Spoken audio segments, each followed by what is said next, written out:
Do the rich people cringe and say, don't tell them that, Rob? Yes. Don't tell people what you know. Right. Keep them poor.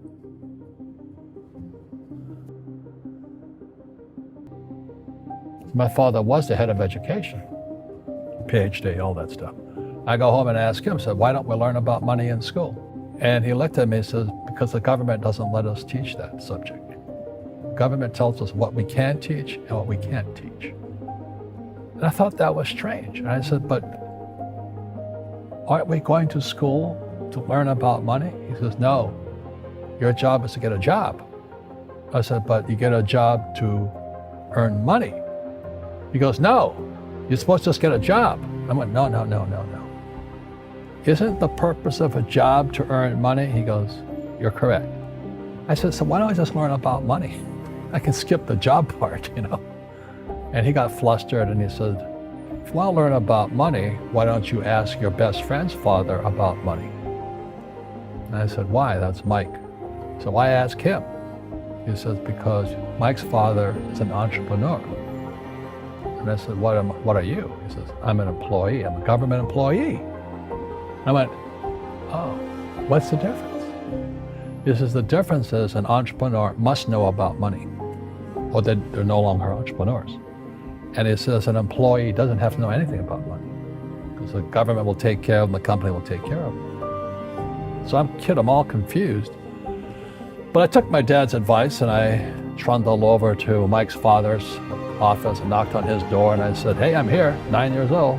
Teach me about money. He says, beat it, kid, you know. But that's where the story of Rich Dad, Poor Dad started.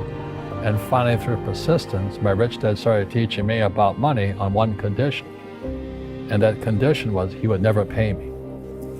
He says, the moment I pay you, you think like an employee. He says, that's the trap. Entrepreneurs work for free. And now I'm 9 years old, my head's going cracking in half. He says, you never want a paycheck. You understand that, kid? I said, okay, I got it. And he says, well, how do I make money? He says, that's what entrepreneurs figure out. He was like, so how do I learn about money? So he would just break out a Monopoly game board. So I would work for free and pick up cigarette butts and get hotels and restaurants, and I would clean and do menial tasks. And as I got older, I started getting into office work and marketing and accounting. And I was an apprentice basically, but I always worked for free. And he would teach me about money. But the way he taught me about money was playing Monopoly. And finally one day I got upset. I said, well, when are you going to teach me about money? He says, what do you think we're doing? We're playing Monopoly. He goes, no. What do you think we're doing? We're playing Monopoly. He says, what do you think we're doing? I said, I don't know. I'm teaching you about money. And then that's when, you have one green house. He says, there's many formulas for great success in money. There's thousands of them. But one of the best ones found on the game of Monopoly. It still is today. 4 green houses, 1 red hotel. I said, what? He says, one of the greatest ways to acquire great wealth is playing Monopoly in real life. 4 green houses, 1 red hotel. But is that all there is? He goes, that's it. And he says, what do you think I'm doing? And I went, I don't know. So then he took me out and he showed me his greenhouses.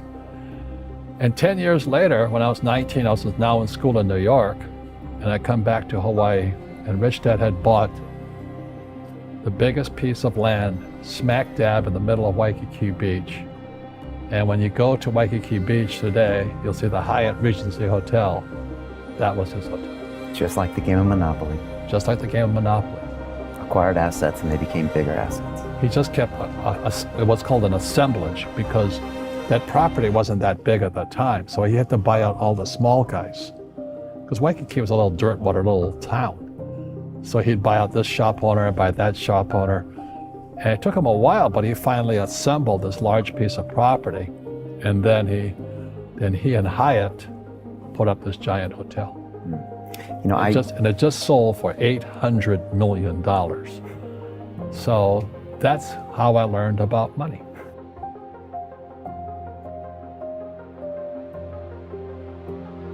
I've had financial crashes. I've had people stab me in the back, but they're all good because I grow from it. That's spirituality. People who are afraid of making mistakes, like they teach in school, they don't ever grow.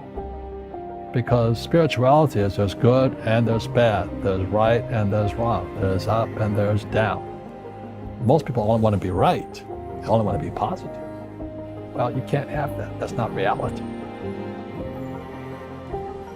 Well, I wasn't poor by most people's standards, but I came from a family with a poor attitude, if you know what I mean. Because rich, poor, middle class, poverty starts with a fundamental attitude. Poverty is passed on. It's taught in your families. And middle class is taught in families. And so the people right now who are sitting at home, who are struggling financially or worried about money or unhappy, they may be making a lot of money, but unhappy with what they're doing, it was probably taught to you. Your super ego was taught, get a job, work hard, or you'll never be rich, or the rich are evil, or whatever. The school system will never teach you about money. The school system was designed to teach you to be an employee, which is important, or a doctor or a lawyer, a specialist, but never about money.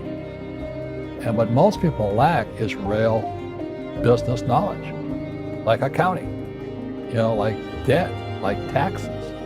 You gotta know that stuff, but they don't teach it in school to anybody. So, and then when people ask me, how did your rich dad learn this when your poor dad, a PhD, didn't? And the answer is very simply, my rich dad, who's my best friend's father, his father died when he was 13. So his rich dad had this family business at 13 to run. So he had to drop out of school, which was his blessing. There's blessings and, sometimes the blessing doesn't look like a blessing, but it turned out to be a blessing. And then his teachers became his bookkeeper, his accountant, his attorney, his banker, his real estate agents. So he has what I call real teachers, not these fake teachers in school. You see, most teachers in school, they're out of ethics. They teach subjects they themselves don't practice. I asked the teacher, I said, I'm in my third year of calculus now. It was called strength of materials. I said, am I ever going to use this stuff? He goes, no. I said, why do you teach it? Because I get paid. I said, do you ever use it? He goes, no. And that's why, you have to, in life, one of the things I suggest to people, you got to find a real teacher versus a fake teacher. And a fake teacher is somebody who doesn't do what they teach. And a real teacher is doing what they teach every day. So my accountants, my attorneys, they're in it every single day. That's how I learn, because every day I'm solving problems in my business. So I have accountants and attorneys and bankers and all these people on speed dial because I'm solving problems with my team. I see you giving this knowledge out, and Yeah. do the rich people cringe and say, don't tell them that, Rob? Yes. Don't tell people what you know. Keep them poor. But, unfortunately, the poor, as was in the Bible, I'm not real religious, the poor will always be amongst us because it starts up here. Right, it's that fear mentality. It's in their words, and the words become flesh. Again, I'm not really religious. I flunked out of Sunday school also. But when they say I can't afford it or I can't do that, they go down. They become what they say. My PhD daddy says, what do you think I am, made of money? I can't afford that. And my rich dad would say, that's why he's poor. Poor people say, I can't afford it, I can't do that, I don't have time. Because it's an escape. It's an escape, you know what I mean? It's easy to say, I can't afford it. And your rich dad used to say what instead of, I can't afford it? How can I afford it? How can I do that? What would it take, or why should I do that? He says that a question opens the mind, a statement closes the mind. See, when you say, I can't afford it, your mind shuts down, and you become what you say. Rugby is a team sport, but so is soccer. The rules are different. And other people are golfers. They play by themselves. And so everybody's different. So my game financially is business, number one. Second is real estate. So what I say to young people is, you find your game.